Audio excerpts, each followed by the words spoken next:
他就讲说，哎呀，我们家拉拉啊，就长得比较short，比较娇小，因为我们会跟他分享，我们家普密，长得很块头啊怎么样？他说，那你好啊，对不对？就是怕他会遗传到他长得不是很挺拔。我说那不然，我们家普密有吃这个成长定啊，那你要不吃？他说啊，成长定。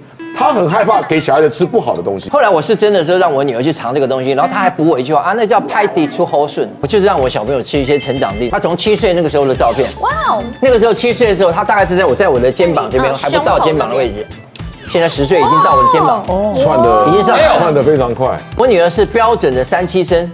现在长得非常的长，140几公分，她才5年级而已。它有300毫克的钙在里面，哎呦，那不是单一的复方钙哦，那就等于像要10斤的鸡胸肉，然后36碗的鲈鱼汤，哇，哎，这个不得了，这个就跟750克的猪脚浓缩。那其实它这个东西是在浓缩里面，这3种很厉害的生态，你让小朋友，可是其实你帮助你不用担心它就是帮助钙质的吸收啊。你不用再吃这个东西，你要捏着鼻子，哎呀，你要长高一点，你给我吃中药啊，你要怎么样？那你是你是要有多少的小朋友在成长的过程里面，是不是父母亲要求你们吃中药的？对啊，对不对？吃这个转骨汤，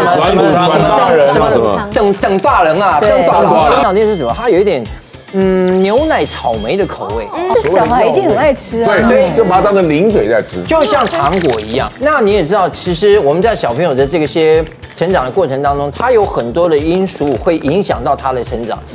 还有比晚上挑食，这个不吃那个不吃，然后晚上睡眠要玩手机，熬夜，哦，这个都有可能会造成他的成长过程会有一些迟缓问题。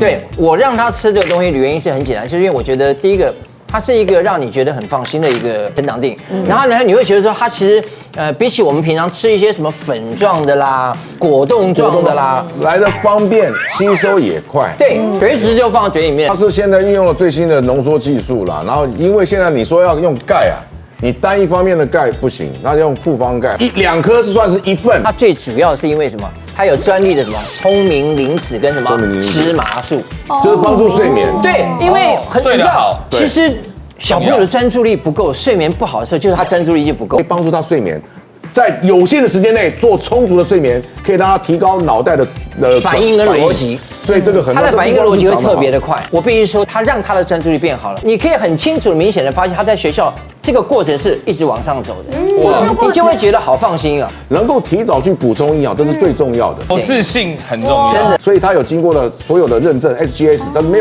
没有西药，肯定一定要，因为所有的这些食品就一定要经过它 SGS 的认证嘛。没有西药，没有荷尔蒙，没有一些激素，所以他说，其实我们说小朋友年龄层3到16岁是他的黄金岁月，这个时间的成长，你让他在这个时间维持一个很好的体态，对，那以后真的不得了，你不用担心。我其实还是这样，吃素的也可以吃，蛋奶素的也可以吃，对，是真的，它是植物性蛋白，所以说这一罐呢是解决了爸爸妈妈很多的烦恼，不用再准备一大堆瓶瓶罐罐给孩子补充了，对，一定就搞定了，真的方便了。